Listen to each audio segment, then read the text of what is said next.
types of sports with shoot and tour. Football discussion on the internet. Really hangs out there at the end, doesn't it? The intro? A little bit. Like it doesn't want to let go of you. It's like, I'm going to be here for a while. It keeps you yearning for more. Yeah. Both types and internet. And it like, that's what the intro does. Shoot falsetto over here. Thank you. I've had a sore throat for 2 weeks now. I don't know what the fuck it is. I would imagine it's some sort of a pollen situation. The Ant-Man pollen dragging the sickness in the studio. Well, you've been spending some more time with Dick Smokehand. I'm sure he's got a bunch of allergens coated on him from his job. Yeah, but if I was sick, like I would know it by now. Like I would have other symptoms. I would have a temperature. I would have it. It's just like a mild sore throat. Maybe it's from just blithering incoherently for a living, just fucking providing worthless content for 48 people that still care. Holy shit. Welcome to both types of sports. Yeah, it's a good outlook on life, right, Tor? It's a good 48 too. They are really, you know what? That's a good point. The first 48, that's the people that still care about what I'm up to. It's good to see you. It is both types of sports. We are scheduled to be joined by Sean Salisbury today on the show. He is not here yet. Oh, in that vein, Tor, I'm watching TiVo, if that's a thing, NFL Live on ESPN, right? And I don't know who the blonde lady is that hosts that show. She's generally pretty good. And of course, she's gorgeous. They couldn't get God damn it, his name escaped. Louis Reddick. Yeah. They couldn't get him on. They had some sort of technical difficulties, right? So it's just Dan Graziano and her for like the first, that's an hour-long show. And it's, with commercials, I'm sure it's like 44 minutes. But, those people are they're not used to pontificating. They're used to quick hit. She kept talking about the technical difficulties in and out of every break. She's like, we can't get Louis Reddick on, and it's just me and Graz, and they finally got him on. Get up. He can't get up. I don't know why. He's been working here for 10 years, and now I'm alone. Everything's on Zoom now. So if there's a technical difficulty, their show is just completely shot to shit. And I was like, honey, stop talking about the technical difficulties. Nobody in the audience knows that's going on right now. That's Radio 101. Like, the good thing about radio is if you fuck up, it's like you just keep going, because half the people didn't hear it, and the other half of the people will like notice it for half of a second, but then you're already on to the next topic. Right. So Laura Rutledge is the host, NFL Live. Yeah, I mean, she does a good job at like that. I could tell she's never been in radio, because that you learn that the first day. Speaking of a guy that's been in radio, look at this man. Look at this fucking stud right here. Mr. Sean Salisbury. There he is. Good to see you, my friend. Good to see you. What's up? Great to be seen. How you guys doing today? Man, it's so good to have you. And Sals, you know this. You've done television, you've done radio, but what my whole jag at the beginning was, I'm watching NFL Live. They're having technical difficulties, and the host keeps talking about the technical difficulties. And I'm like, nobody here doesn't know that it's just supposed to be you and Dan Graziano talking about the NFC East today. Just keep on trucking until it gets worked out, and nobody will be none the wiser. That's kind of rule one in radio. No doubt about it. And good to be on with you guys. Is what you try to do is just roll with it like there is nothing wrong. It's like an inside joke on radio and television. You give an inside jokes too often, you lose people. It's the same thing here. Just go through. Most of them know they've been there. They've got Zoom and all the stuff that goes on. You're going to have them, but just like what do they say? Don't draw attention to it. If the elephant in the room is going to be there, it'll be there. But if you're having difficulties there, sometimes you just got to make something up. But yeah, you're exactly right. Radio 101 all the way. And they do a nice job, but drawing attention to it just makes it worse. And people know what to go out. Just like if you have a little stain on your shirt. Oh man, I got a stain on my shirt. Well, nobody saw it on TV, you clown. Don't tell us you got a stain on your shirt. Now I'm looking at it. I don't know what the hell you're saying. So fuck you. Fucking lost me twice. Okay. And probably what you were saying in some of these shows, nobody wanted to give a fuck what you were saying anyway. So there you go. So maybe you should draw attention to the stain on your shirt. Yeah. So we do have something to look at. But no, they do a good job. Laura's really good. But you are right. Radio, it's just the medium's different, and the attention part of it is different. The visual, as far as the audio, makes it a little bit different. The litmus test is fly down. You meet people that love to tell you that you have your fly down, and whenever they tell me, I take the power back immediately. Sal's, I go, yeah, I know. and then I just move along with my day. And then it's like, I'll zip up my fly later when you don't have control over me, Buster. Well, my first response is, well, why are your eyes darting to my hog, dude? I mean, up here, like, when a girl has, you see like a movie that like tremendous upper body strength, like Combine Freak Show, and they're like double D's, and you're like, it's like Steve Martin in that. What's the movie, Chad, where he's got the long nose? Steve Martin's the Roxanne. Roxanne. Yeah. And he said, whatever you do, don't look at his nose, and you can't stop looking at his nose, right? So he say, right, and that's even tougher. But once you go, hey, you don't have to eyeball my nizuts, man. Stay there. I know my fly's open. I really don't know it's open, but now that it is, I'm leaving it open just to piss you off. I like it that way. Getting some air. Yeah, that's exactly right. Hey, we got all these things, all these underwear play. Hey, breathability. Isn't that the best breathability there is? It certainly Zipper is. open or drawers down, whatever it is you prefer, man. Now, Sal, so we're both movie buffs. You've been in some movies. I've been in some movies, and we both love movies. Tor's 26. If you bring up movies, you're going to be disappointed by him. I know he haven't worked with him as much as I have, but just be prepared for that when you say things like, hey, remember when this happened, when Hans Zimmer got kicked off the top of Nakatomi Tower? He's not going to know what you mean by that. Oh, dude, Mike, first of all, it's shameful. Okay, shame.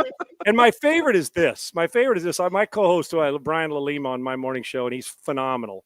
So grateful to have him. Is it, he doesn't. It's weird as well. I was born in the 90s. Why should I know music? Well, I don't, that doesn't sit well. To me, to be an expert on something or somebody who knows, you got to know the history of it, right? So you can't tell me Houston rap, but not tell me you don't know Led Zeppelin. Sure. Now, you may not like Led, but if you the genre, whatever genre it is you choose. It's the same thing with movies. My favorite is, well, I wasn't born then. Well, I wasn't born when fucking Bridge on the River Kwai happened either. I still watch it. Yeah. Okay, you go back. I wasn't born when On the Waterfront with Marlon Brando was happening, and I know Gigantor that this has nothing because you don't even know who Marlon Brando is. Okay? He has no idea. So exactly, like Marlon Brando. Let me make you an offer I can't refuse, right? So you don't even know. Or I brought up Lucille Ball one time, and my coach like, what? Who's Lucille Ball? I'm talking about movies that you can't miss. That he's like, I haven't seen that one. What? Yeah. So I prepared for it. So it's I understand. Well, we're the younger generation. Well, okay. So if I ask, for instance, my man, what's your favorite sport? What's your sport? Football. Okay. Who's your team? The Commanders? Atlanta. Okay, Atlanta Falcons. All right. If I asked you who Steve Bartkowski is, do you know who that is? Yeah, quarterback, of course. Perfect. Long before your time, right? Bart was the first pick of the draft. Why do you know him? I'm a Falcons fan. There you go. Deep. Yeah. There you go. And so you like music, right? Do you like music? What's your style? What's your if I said movie wise, do you know who Keanu Reeves is? I am familiar with Keanu Reeves. John Wick. Yeah. John okay, Wick, so you know Wick. How do you not know the history like 1970? You're missing out on such a great all these eras of music and movies. And then you can win a lot of bets because they say, "Oh, you don't know, you don't know who, what Brando, blah blah, this movie, or who Lucille Ball is, or who like Katharine Hepburn." Oh no, man, see, you don't know on Golden Pond, right? No idea. You don't have no idea.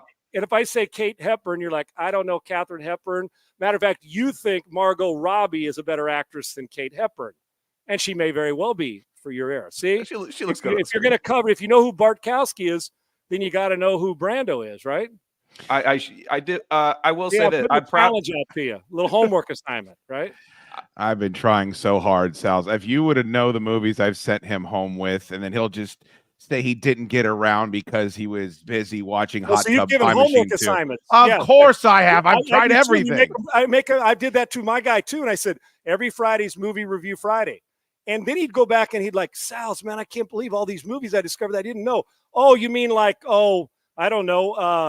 I'm talking about a movie that, a Citizen Kane, or movies, not even that. I'm talking about movies in 1995 that won the Oscar that everybody knows about. I said, no, I've never seen the Mel Gibson, Danny Glover series, or what? You've never seen these movies. So I just, for me, I say, if you're going to be, you got to know them all. So homework assignments, and he'd come back and take like 3 minutes and redo the movie. And he said, man, I really love that movie. Like I gave him Rambo. He hated Rambo. Hated it. What? Thank you. But thank you. He said, "Oh, that movie's overrated." Yet he loved, like, when I brought him like an old school Denzel, like what was Training it? Day? And he knew that one, but what was it? Sure. Out of Sight? Was that the Oh, one Out with- of Sight's a 10. Right. He loved that movie, but he didn't know. He saw Rambo overrated. I said, "What? That's an iconic movie. Are you kidding?" So, do you know who Rambo is? Familiar, John Rambo, played by Sylvester Stallone. Have you seen First Blood? Have you seen the I first have. one? Yes, I've Okay. seen First Blood. I love the sheriff's Well, big what do jacket. they It's want? a great big jacket. Yeah, The sheriff. What I want is for our country to love us as much as we love it. What was that? Rambo 12 somewhere in there? I can't remember which one, but yeah, you gotta like Rambo. And when he says, what was John? Hey, if you go in there, you better have a good supply of body bags, right? Oh, All yeah. kinds of one-liners, right? Yeah. So Fantastic. what you care to call hell, he calls home. That's So right. I like the homework assignment. Now I that love we've it. used up 28 minutes of the 30 minutes, and we've got no closer to knowing Marlon Brando or Lucille Ball than we were before we started, it's good to be on with you guys, man. It's great to be on with you. At least we're not talking about breakdancing in the Olympics. My God. Let's start. We got to be represented better. I mean, if that wasn't the worst white girl dance of all time, right? We do got to be represented better, right? I mean, aren't we the king of breakdancing here? I can walk down my hometown in Escondido, California, or you guys, we can walk pull out a doggone piece of cardboard, and I can find 100 people who can win a gold medal that are friggin' so good at it. Still, I'm in their 40s. We got to be more represented than that, don't we? I would hope And so. when did breakdancing become an Olympic sport? Today, yes, last week, this year. It'll never again, by the way. I think they've already shut it down. Terrible. was a Sals, funny you're in one of the epicenters of this season there in Houston. I read this stat to tour backstage before we started the show today. The Houston Texans set history this offseason when they signed Daniel Hunter, Joe Mixon, Stephon Diggs. The Texans became the first team in history to add players who had 10+ sacks, 1,000+ rushing yards, and 100+ receptions, according to NFL research. This is on the heels of an AFC South title run, a divisional run. CJ Stroud, clearly, I mean, this is a guy, rookie of the year. Hell, he was an MVP candidate the entire time last season. Have we seen here in Washington, we had that, we're drafting LeVar Arrington and we're bringing in Jeff George and Bruce Smith and all of that, and that went up in flames. This doesn't feel like that. Have we seen a team like the Texans in a season like they put in have this strong of an offseason in recent history? It doesn't feel like we have. I think it's the best they've had, and I think it's the best roster from start to finish overall they've ever had. Now, I know that there's the Watts and the Andre Johnsons mixed in. I'm talking about overall depth from coaching staff, the front office belief, the buy-in now. Think about how cool the McNairs have become compared to how people viewed them 3 years ago. The way Nick Caserio's handled getting not only free agents, but drafting guys like Tank Dell in the third round that are instant impact guys and coming back healthy. This was a great offseason. And the difference between this and what was the Redskins then, while those guys, LeVar and those guys had outstanding careers, is you got them at the end. Stephon Diggs is in the prime of his career, in the very prime of his career. Diggs is at 31 years old. He honestly, and I understand what happened with the little bit of head case probably isn't fair, but the stuff that goes on that we get sidetracked because of the sideshow as opposed to his skills. Sure. Well, he still had like 1,200 and 1,400 yards receiving. And with a contract year, I fully expect him to be one of the guys as opposed to sitting out here wanting his while everybody else is trying to get theirs. I think that D'Amico Ryans will have an impact, but Hunter is an impact pass rusher, which will make Will Anderson better. They've got great help on the back end. They went and got Hunter's a disruptor, and those guys are, even when they're not disrupting, they're disrupting because the defense is going to slide to him most of the time, and other guys are going to see single. And that's going to be big for those other guys. It's like the third receiver who catches 90 balls in an offense that's got two prime receivers because everybody's so worried about their ass getting handled on the outside, or whether it's a slot or receiver, that the third guy sees all the single coverage. And if you've got a quarterback that works through his progressions and throws to the open guy, not forcing a square peg into a round hole, that third guy sometimes end up in a Pro Bowl with the way they play. So great offseason. They're still hungry. guys, Chad, they are, because they felt like, and I think this is a D'Amico Ryans attitude, and maybe even Nick Caserio in New England, they felt like even though they were 7 games in the win column better last year, and they made quantum leaps, they felt like the end against Baltimore that they didn't fare their best, that there's still plenty of room to grow. Whether that's more wins this year, the schedule's tougher, but Stroud there's nothing fake about him, bud. This isn't sophomore slump. There's certain guys, the names we can mention, the Mannings, the Marinos. I'm not saying he's there yet, but early returns after 17 total games, counting, included the 2 in the playoffs, is those good players don't have slumps. They may have from 4,400 yards to 42 or 32 touchdowns to 28. When I talk about slump, I'm talking about Baker Mayfield's second year, or guys that go into where it's like, damn, what happened? And then come back their third year and play well.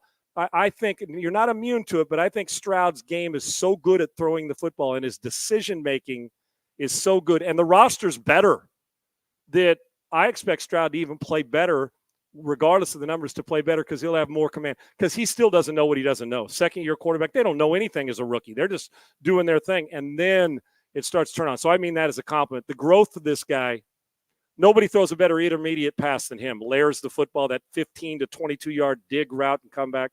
This team is, while it's a lot of hype, a lot of them have them 5 in the power rankings, maybe a little high. I get it after 1 year, but they've been starving for that here. So it's the best roster I've seen in the 11 years I've been here overall when you talk about depth and the ability to win. I love the coach's culture. Sean, the transformation from 2 years ago to last year was just so impressive after seeing a lot of teams struggle in a rebuild. And you could say, okay, they won the lottery with Stroud, but is there anything you see from this Texans team that would keep a fan or just a casual NFL fan from being fully bought in on them? Because I don't see a lot of flaws around them. No, that's a great point. I think the 2 things you're going to look for in there, they're very similar, and they wanted to increase, as we see, guys. When it gets down to it, you got to have a great quarterback, we know. But look at the Kansas City Chiefs, for example, last year. I'm not comparing the Texans to the Chiefs, but all year long, their offense was up and down. They didn't have as many weapons as they've had in the past. Matter of fact, I would have bet that they weren't going back-to-back, Mahomes and Kelsey. But, they had some mix and match. You get a new Rice, is it the Rice kid that's there in Kansas City? Was that his line? I think Rasheed Rice, yeah. Yeah, right, yeah. Rice. You get, the running backs, they're using 2 or 3 of them. Offensive line, they weren't that, oh my gosh, like the Dolphins, right? 8 guys that can run 4-3, or the teams that are loaded up with, the Texans have loaded up. Those teams that have weapon after weapon. Kansas City, Kelsey and Mahomes can cover a lot of, there wasn't star power outside those 2 as far as, oh my gosh, that guy is Tyreek Hill in the lineup. So they had to win different last year, and I can make the argument that their defense was what carried them all year long. But when it got to the Super Bowl and to the Final Four, Mahomes, you got to have that guy, a quarterback. But you know what else you got to do? You got to have a Spagnuolo. Their defense was the star last year overall when you talk about the whole picture. Now Mahomes makes those throws that others don't make. Kelsey gets open. All those things happen. Physicality is what I'm talking about. And I think the one thing, there is no glaring weakness. The thing that concerns you is depth interior, stopping the run, being physical. I'm not talking about on the edge. I'm talking about the ability to have 4 guys with their hand in the dirt, stopping the run, even when you're playing too deep and aren't bringing a safety down, that you're stout enough in your front 7 to manhandle an offensive line that loves to run it and punch them right square in the friggin' mouth. And then when you got to bring a guy down, you're good enough on the edge to play man coverage and be on an island and do it. So the physicality interior defensively and the continuity offensive line. Listen, they mixed and matched their way, which is a brilliant job by the assistant coaches last year. But if you can get Tunsil and Howard and Kenyon Green and all these number ones to be in the lineup regularly and healthy, CJ Stroud should even be better, because they went in with a makeshift offensive line. Tank Dell gets hurt.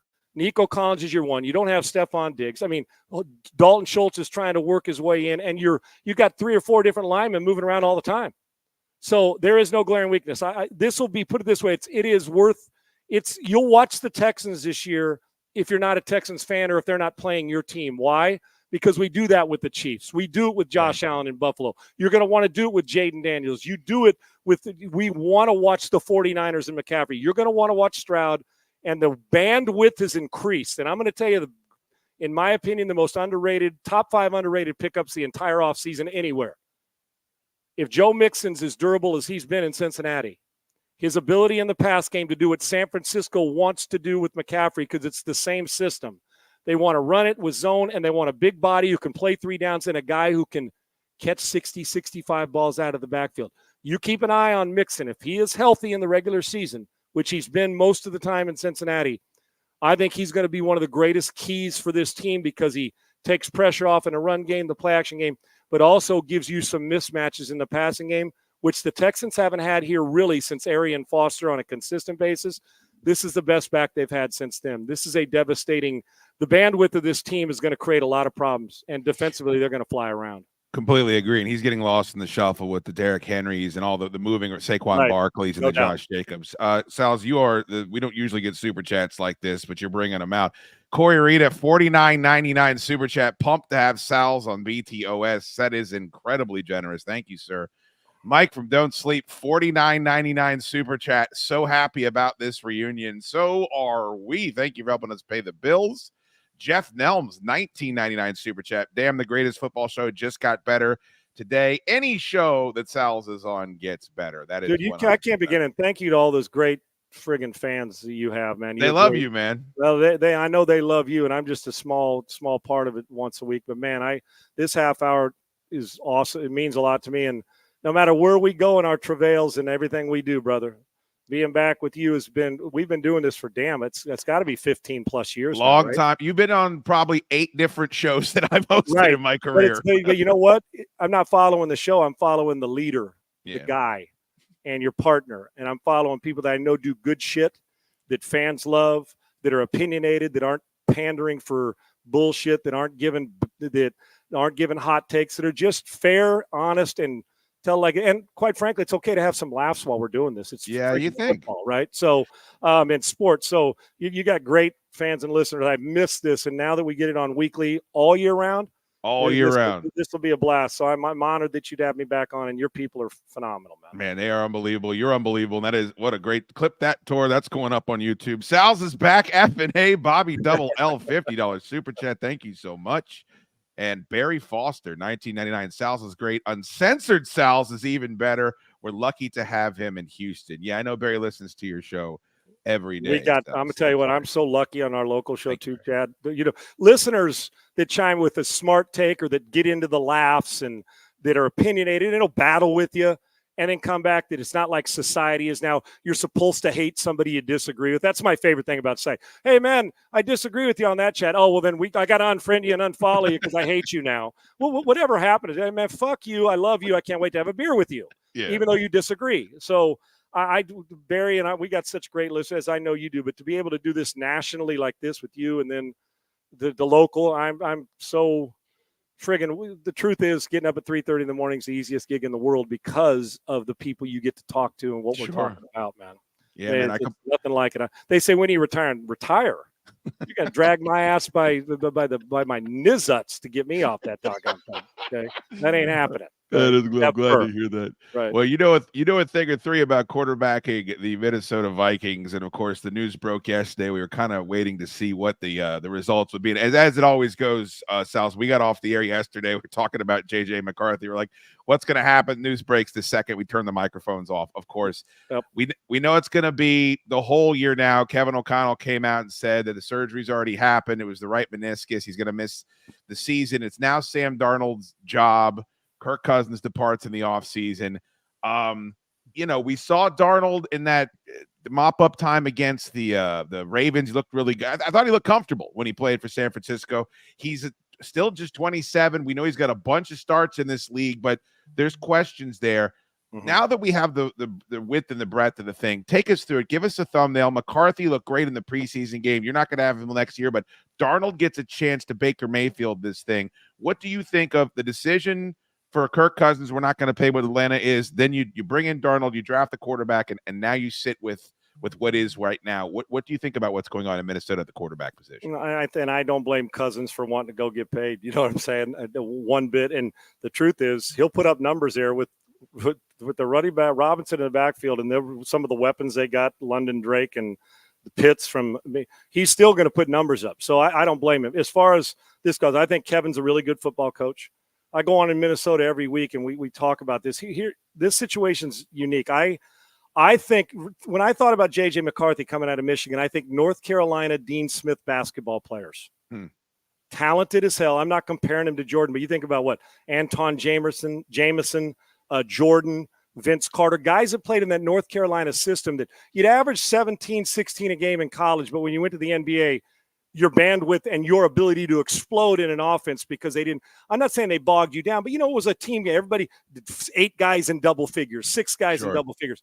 And then when you saw him there, Vince is getting his 25, Jameson's getting his 20-plus, Jordan, well, we know that story. I think McCarthy in Michigan similar.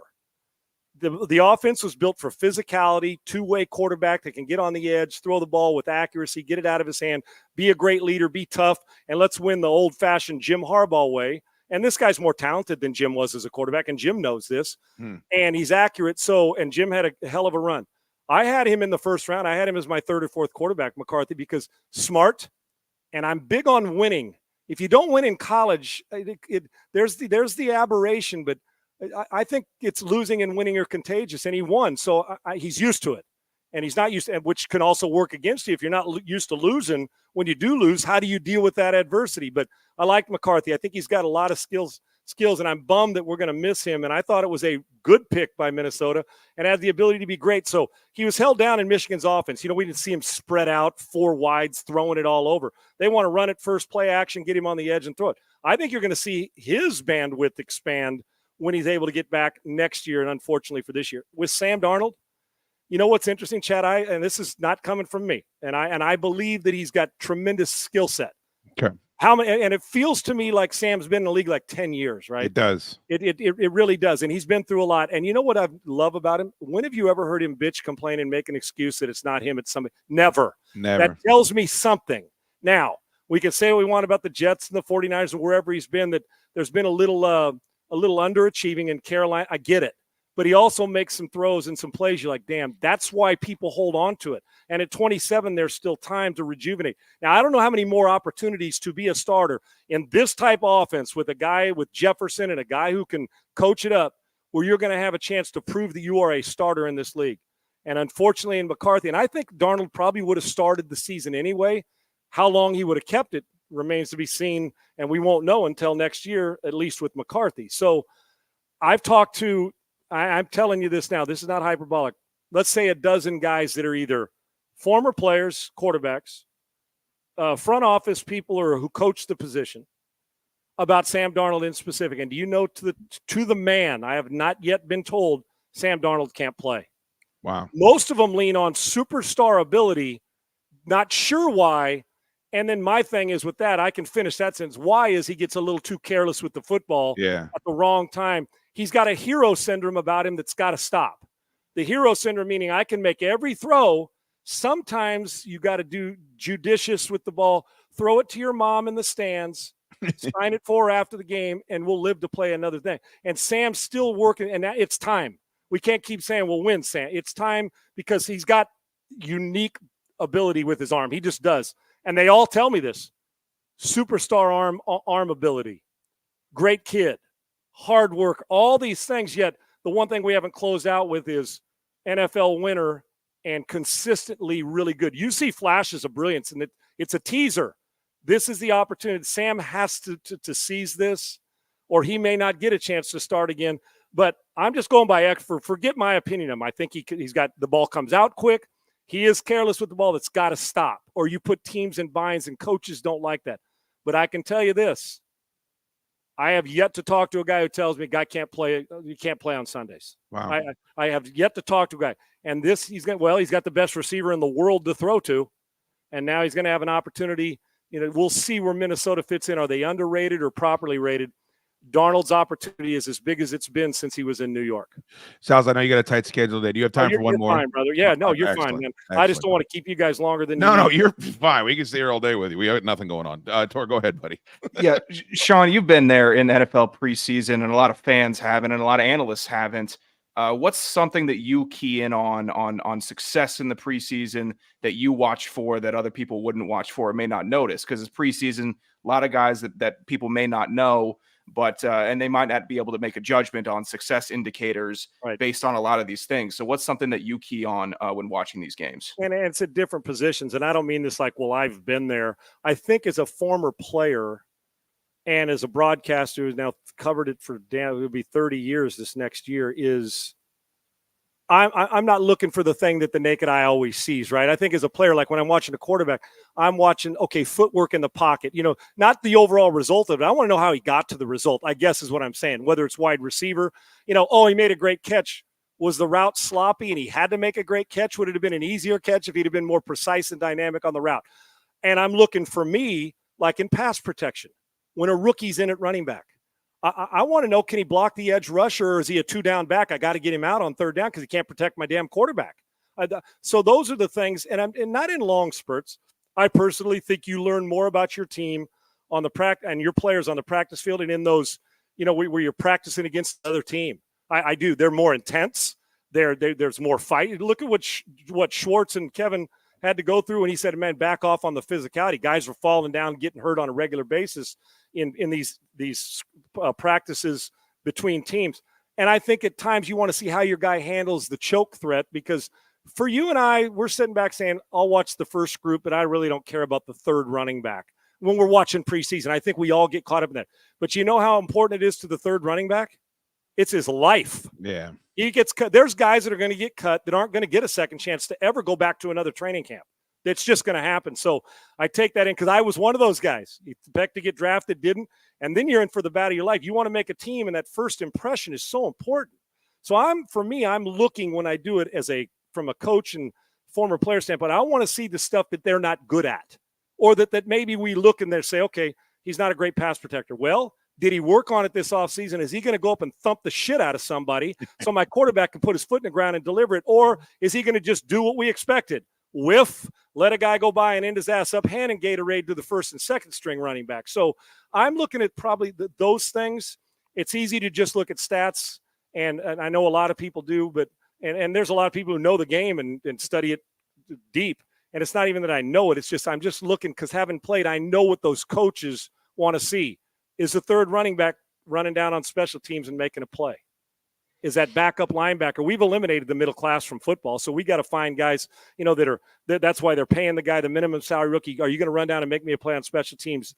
Those things, I think, for me, matter a little more than, I know C.J. Stroud's going to throw a curl route for a completion. I don't need to see much from him. I don't need to see much of Aaron Rodgers or these guys. What I need to see is the backup tight end who's a rookie. Can you block, and are you capable of running routes? Is the guy fighting for his life who's a veteran? Is he making stupid mistakes, jumping off sides? The things that a coach say, man, you got great ability, but you can't line up right. How the fuck am I going to run you out there on Sunday if you can't line up right? Yeah. If the quarterback's got to say no, this side, and 8 times out of 10, how do I count on you? Or on the practice field, are you forgetting when you break the huddle what the audible check is? I know this sounds like too deep, but I promise you guys are going to get cut, not because of their physical ability, because mentally it got away from them and they ran the wrong route, and you can't count on them under pressure. And you got to do everything as a coach you can to create as much duress without taking guys to the ground. You don't want to get them hurt. As much duress as you can on the practice field to simulate as close as you can to a game. I think those controlled practices are where I can do that more than anything without getting my guys hurt. I'm giving you fair warning, Sal's. Our presenting sponsor is a guy named Monk. He owns a place called Monk's Barbecue. We're doing a viewing party for the kickoff of the season opener. Jay Gruden's actually stopping by. He's a friend of the show. I'd love Jay. If you and Jay ever got into a room together, it would be the most entertaining thing in the history of mankind. You guys chew a lot of the same dirt. You know what the great thing is? We can do that on here. Yes, we can. But my invite, as long as it doesn't get lost in the mail, is a plane flight away. Well, look, what I'm going to say is at some point in time, we can do that. I'd love to sit in there and talk football and shit with you and Jay and you guys. That'd be a blast. I love get you the first class seats. I know you're a tall drink of water. We'll put you up, and all you got to do is come hang out, and we'll watch some football, talk some shit, have a few beers. Like, I just know that's going to be demanded of you. Well, I'm in, and you're asking me as a mere minion. I get a first class seat too. First class, all on me. Stick me on the wing. I'm good, man. You're like that creature from Twilight Zone. They've been looking out the window. There's Sean Salisbury throwing button hooks out there. That's right. Sals, you did extra time with us. Thank you so much. I am so thrilled that not only will you be on with us for the whole football season, but the full year. It's great to have you back on. I think you're the best in the business. Love you guys, man. Great to be on with you. I can't wait weekly. And if something comes up, a trade or something, you can always call on me, brother. We can double dip. That's no problem. And I will say this. the best player in college football last year was Jaden Daniels. And I know you guys, I know you guys are covering it all, but I'm going to tell you, he's different. Yeah. He learned how to throw the ball down the field last year with Brian Kelly, and he attacked it. He's different. And so I can't wait to see how that turns out with the new coach and with the quarterback, and how quickly you got to play him right off the bat. Yep. I got to find out what he's all about. It's a no-brainer. So I'm sure we'll have much to discuss. So thank you guys for having me on, and tell Jay I said hello as well. I certainly will. Love you, brother. Thank you so much for coming on. Thanks, guys. Appreciate it. There he is. There's the great Sean Salisbury. It is Sean Unfiltered on X. If you would like to follow him, I highly suggest it. I told you, man. Kickoff's here. God damn. How about I'm going to kick these pants off? He's the best, man. I felt that way. Every fucking segment I did with him on CDVTW on the Fan, I always felt like, what am I doing sports talk radio? I don't have this knowledge and passion and history and resume. Jesus Christ. And he's been doing it, like he said, for 30 years covering the sport. Does it sound like his passion is waning in any way, shape, or form? Not one bit. Goodness. Fucking mensch. Look at this guy. I want to thank these guys again. They just were sending monster super chats. I just didn't want to slow them down at all. Corey Rita, thank you so much. Appreciate that. Mike from Don't Sleep, don'tsleepenergy.com. Use the Dukes promo code. Thank you so much. Jeff Nelms, again, this is beautiful. $20 super chat. Look, there's probably better football shows out there. Like, I don't know that Will Compton and Taylor Lewan having Rich Eisen on isn't better than what we do, but I'll take Sal's talking football with anybody. I remember Ron talking about they were trying to put together a dream radio show, and they're like, all right, we'll start with Cumia, and then Ron interrupted him and say, no, that's like saying you're going to start a band. Clapton, right? Hear me out. Hold on. Let me get the rest of the That's the way I feel about having Sal's on the show. Jeff Nelms, thank you. Bobby Double L, always so generous. $50 super chat. And Barry Foster. Yeah, guys, if you don't mind tweeting Sal's and saying you're excited, it's at Sean Unfiltered. SEAN. He spells it, look at you. We could call it both types of Sean's if we wanted to. No. You want that? No, both types of Sean's. It's already catching on. Look, it's already catching on, Tor. Appreciate it. Thanks, Dan. Both types of Sean's with Sean and Sean. Sean's the discussion at the internet. Bro, if we get him on a plane out here to fucking hang out, Monk, here's the problem. Yeah. Sean will go. Like, Sean's a goer. You know, he likes to have fun. If Monk's alcoholic ass gets a hold of Sean Salisbury, I'm a little worried about that. Just he'll try to get him back in the basement with the fish tank and the coral and all the and booze. He will. Because Sal's a goer. He's not like I gotta go home and go to bed. Like, I think Salisbury, like, he wants to fucking have a good time. You show up and you're waiting, you're sitting here. I think I got about 90 minutes in the tank. Maybe that thing I can get through here. That's about what I got. Okay, so here it is. If you are watching this or you're listening to the podcast or whichever way you consume the show, and you don't feel like sending a beautiful super chat like everybody else is, go to X. We're on Twitter, of course. It is both types sports. He is at Sean Unfiltered. Send him some love and let him know that you liked him on the show. He's coming. He's slumming with us all year long. So, man, that was awesome. That was great. And I'm cutting that clip up of him telling me how much he loves me. I don't give a fuck if anybody else finds that interesting. All right, Tor, I had this. I wanted to get your thoughts on it before we wrap things up here today. Again, we had a great episode with Mayor Glenn Jacobs, Kane from the WWE. We talked some Volunteers football with him. Monday, we had a great episode with Ben Bolin, so there's plenty of content. If you haven't subscribed on Spotify and iTunes, please to be getting to that. This is Le'Veon Bell and Antonio Brown asking each other if they have CTE. And I guess this kind of went around NFL Twitter 24 hours ago or so. And I thought this would be funny. I left feeling very differently with how I feel about this. So I just wanted to give people a taste if they haven't seen it, then we can give our thoughts. Sports, yeah. Do you think I got CT?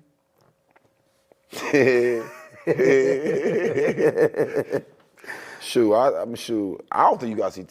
Do you think you got CT? I don't think I got CT, but we'll never know till we die. What do you think about CT? What is CT? ACT like See, if you know anything about interviewing people, is you don't ask questions that you yourself don't have the answer to. So if I'm sitting here with Tor and I can't pull a name, right? And I'm like, who's the tackle from Alabama that the Titans drafted in the first round? They're going to switch him to left tackle. Who is this guy? Because the only thing that happens is if Tor doesn't know it too, then the whole show looks stupid. Yeah, and both people Right? are caught holding the stick. Yeah. So I mean, that was the first thing, just as a host, that I thought of when I was watching this clip. basically like when you forget shit, or no? No, I feel like CTE is really like a bunch of traumas that was like we go through as people. It's like brain damage, right? I don't want to say your brain damage because you can't live with your brain damage. But not like brain damage, but it's like a little like part, like little small like. I Ain't feel like damage it like something it's like. like I feel like it's like people try to frame CTE as a concussion that you may have, but like yo, we had a bunch of concussions. Right. You know what I'm saying? It's like yo, you could live out the concussion. Right. So I feel like CTE could be a bunch of different things, but I feel like it's a characteristic of traumas that we all as people go through. Okay, so I'm gonna give these guys the benefit of the doubt, Tor, and I don't know if they hit the vape pen quite a bit before this event, but I hang around with lots of people that do, and they kind of have the same cadence and the same eye-opening level. So I'm just gonna assume they chilled out before doing this interview. Why would you do a segment on? I don't talk about CTE on the show for the most part because I don't want to sound cold. I don't really find it interesting. It's almost like when I walk past a cigarette smoker, Tor, I don't feel the need to scream at them, you're going to die of cancer, right? Yeah. I feel like they've made their decision. They have the information and they can make it for themselves. Also, I don't find it all that entertaining. Why would you do this segment if you're these two guys about what CTE is if you have no idea what it is? It's brutally frustrating. And maybe that's the point of the conversation, is for it to be brutally frustrating and have people like me explain it and say, oh, it's actually suffocated brain matter, and now you have gray matter in your brain that's being unused. And technically, everyone does. If you played football, you have it. If you get blackout drunk, guess what? Same thing happens. Your brain cells suffocate themselves, and then that little piece of matter in your brain, no more good. You don't use it anymore. So it's not a collective trauma of what people put on you. It's your head keeps on hitting and bashing itself. I don't think anybody believed that's what it was other than Antonio. But you're in a situation where you're young enough and you played college ball, for people that don't know. I'm guessing they sat you down at some point and had a conversation with you about exactly what was going on there. Yes, there were conversations had. And then additionally, I gave presentations in classes about what CTE is, because when it was first coming to light, nobody knew. And it took me, I don't know, 10 minutes to get the full gist of it. I didn't really memorize that, chronic traumatic encephalopathy, or encephalopathy. Look at you. Somebody's doing well. Oh, wow. But it takes 10 minutes to really understand what it is. And it's not that preventable if you play football. It just isn't. Yeah. My problem with that whole thing is that the guys that are going through CTE, like what happened to Junior Seau and other players, where, I mean, you're talking about the most tragic thing that can happen, right? Yeah. I think it's possible that both of these dudes overvalued their position, surrounded themselves with the wrong people, didn't have good counsel, made bad decisions.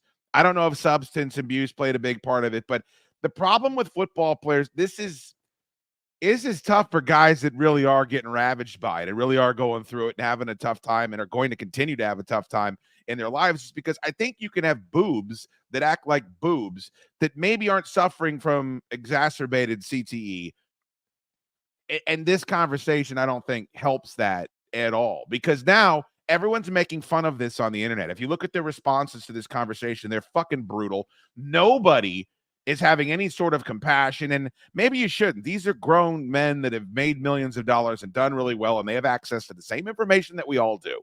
But I don't think making fun of that shit right there in any way helps the people that are actually having difficulties. Yeah, you shouldn't feel bad for Le'Veon Bell and Antonio Brown. You should just kind of feel bad. That's how I see it. Where, okay, they're not Mike Webster. they're not, electrocuting themselves and sniffing paint. It's different. They got the disease they had was fame. That was their disease, and they bought into it, and it went poorly. That's just what happened, in my opinion. And the whole I muted Antonio Brown on Twitter. I was just sick of seeing people retweet his stuff, and I thought the people that bought into his shtick were, I don't need to be associating with that side of Twitter. It's just a bunch of dumb people, and him renaming himself CTESPN. It's like the counterpoint of what should be happening with it. It's the exact opposite. On the other side of that coin, the type of humor that I grew up enjoying on the radio. They made fun of everything. I mean, talk about the most horrific things you can think of. They made jokes about it. So him trying to do comedy in regards to something that is constantly being thrown at him, in theory, I don't necessarily think. I almost admire the ability to take something like that and do it, but you took your shirt off in the middle of a game and ran off the football. Nobody has ever done anything like that in the history of sport. Like, that was some last Boy Scout shit. And I just I'm not going to sit here and feel bad for you when everybody else that has played your sport and has had these impacts and had these concussions has figured out a way to not do that and to not end their career the way he did and hold people hostage and fucking slander guys that were good to him and try to resuscitate his career and get personal with Tom Brady about his family situation. It's like, that's the part where I don't have any sympathy whatsoever. It gets real messy, and he made it messy. Have we seen Austin Collie out here starting a podcast or yelling at the commissioner online? No. And he took some of the most brutal across the middle shots that I've seen. It was a concussion a year. But it's different for every guy, though. You know what I mean? Yeah. Like, it's difficult for us to go out there and say, well, he's got a torn ACL, so he'll be back at this. Aaron Rodgers was out there throwing the football, I feel like, weeks after he had the surgery. Guys are all built different. Now, do you think that when these guys are having a conversation like this, does that do damage to the conversation about CTE in general, if these guys are buffooning it up on a podcast?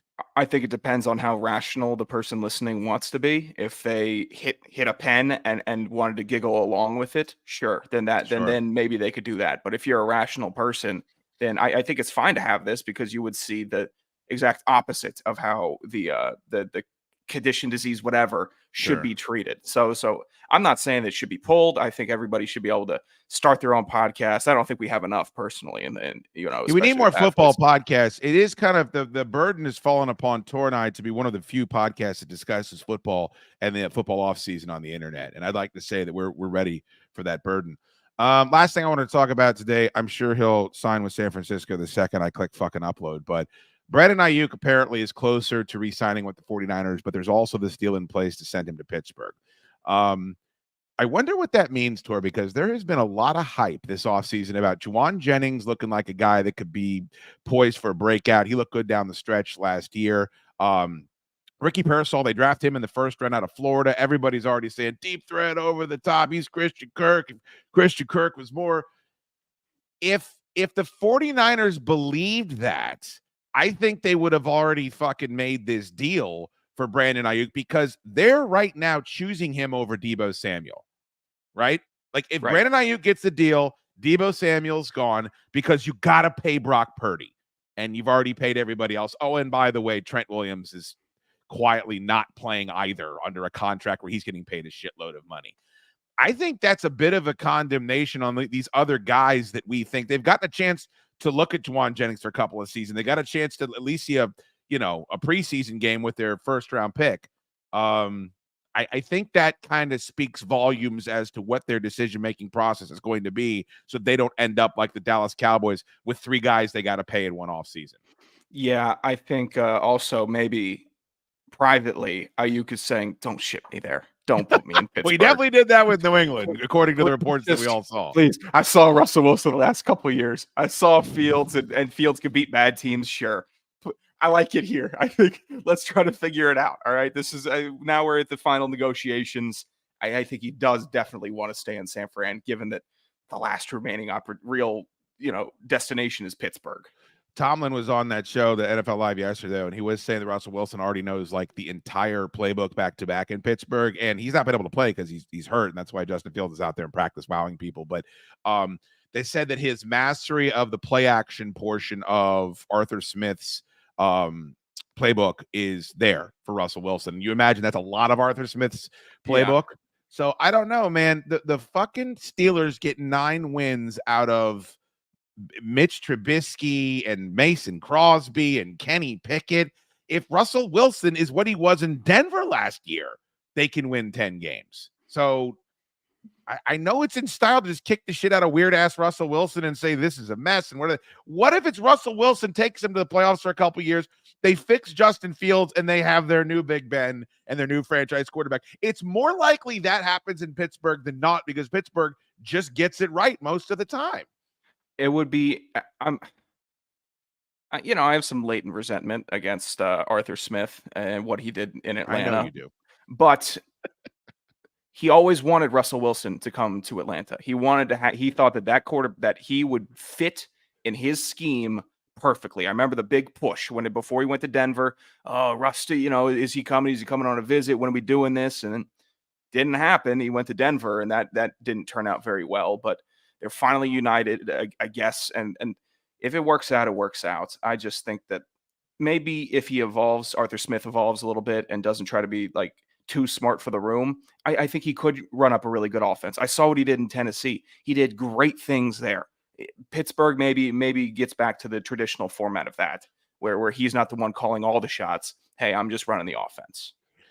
I just think that, and somebody just posted in the chat, they said, no news on Ayuk, latest on Matt Milano, torn bicep, possibly out for the season for the Bills.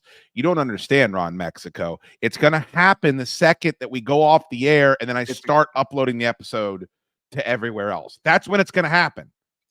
Yeah. 100% of the time. There's no other way it happens. All right. We've done enough here. I got shit I got to do.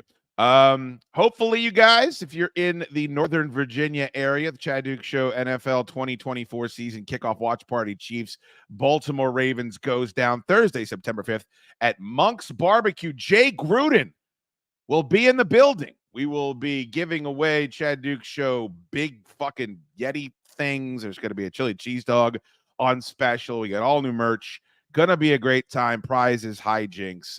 The Hall of Fame game watch party was an absolute gas. Had a great turnout.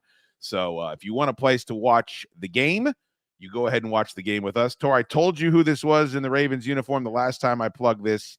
Do you remember who that is on the right? I don't. I stink. I'm not going to burn your time and say, oh, was it? No, I'm awful. Who is that on the left? Christian Okoye. There you go. There you go. The Nigerian Nightmare. Bam Morris.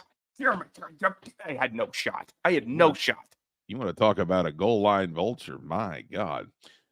All right, very good. Thank you so much for tuning in. Thank you so much to Sean Salisbury for being on the show, Tor. I know it was a thrill for you. It was a thrill for me. Send him some nice feedback on X. He'll be joining us all season long. Subscribe on iTunes. Subscribe on Spotify. Leave a 5-star review. And, of course, follow us on X. It is both types sports on X. Go long, real long. Wave Gigantor.